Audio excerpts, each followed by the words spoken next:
এই পৃথিবীতে যখনই বড় কিছু ঘটে তা ঘটে নীরবেই। গোলাবারুদের শব্দ ছাড়াই মাঝে মাঝে যুদ্ধ জিতে ফেলা যায় একটা টেবিল আর কয়েকটা শব্দ দিয়েই। ঠিক যেমনটা ঘটল বেজিংয়ে।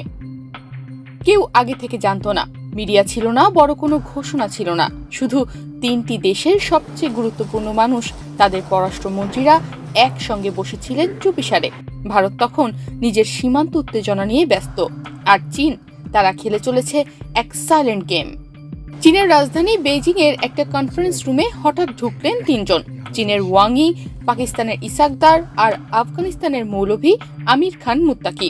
কেউ হাসছে না, কিন্তু সবার চোখে এক অদ্ভুত প্রত্যাশা। এই বৈঠকটা ছিল অনানুষ্ঠানিক, কিন্তু এর গুরুত্ব ছিল পৃথিবীর অনেক আনুষ্ঠানিক বৈঠকের চেয়েও বেশি।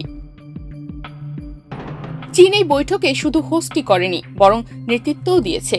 ওয়াং ই, যিনি কেবল পররাষ্ট্রমন্ত্রী নন, চীনের কমিউনিস্ট পার্টির কেন্দ্রীয় রাজনৈতিক ব্যুরোর সদস্য, তিনি আলোচনা শুরু করলেন এমন কিছু শব্দ দিয়ে যা হয়তো ভারত, আমেরিকা কিংবা বিশ্বের অনেক দেশকে ভাবিয়ে তুলবে।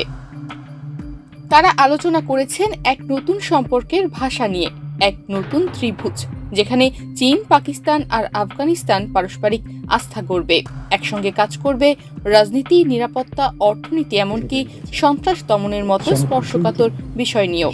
চীন বলেছে তারা চায় আফগানিস্তানও যুক্ত হোক বেল্ট অ্যান্ড রোড ইনিশিয়েটিভে।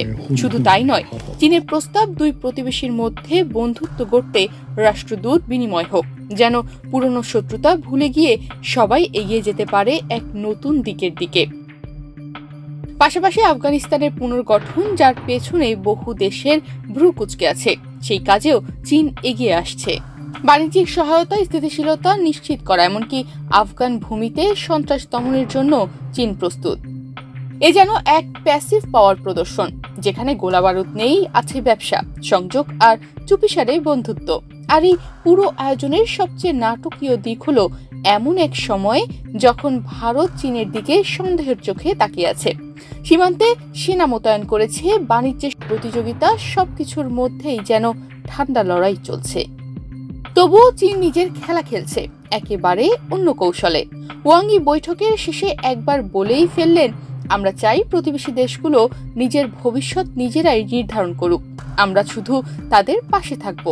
শোনার মতো সুন্দর কথা, কিন্তু এই পাশে থাকার বাস্তব অর্থ কি? বিশ্লেষকরা বলছেন, দক্ষিণ এশিয়ার মানচিত্রে হয়তো এবার শুরু হচ্ছে নতুন এক অধ্যায়, এক নতুন ত্রিকোণ, যার কেন্দ্রে চীন আর পাশের দুই কোণে পাকিস্তান আর আফগানিস্তান। আর ভারত হয়তো এখনো হিসাব করছে কোন চালটা মিস হয়ে গেল। তনিমা রহমান, বাংলাদেশ প্রতিদিন।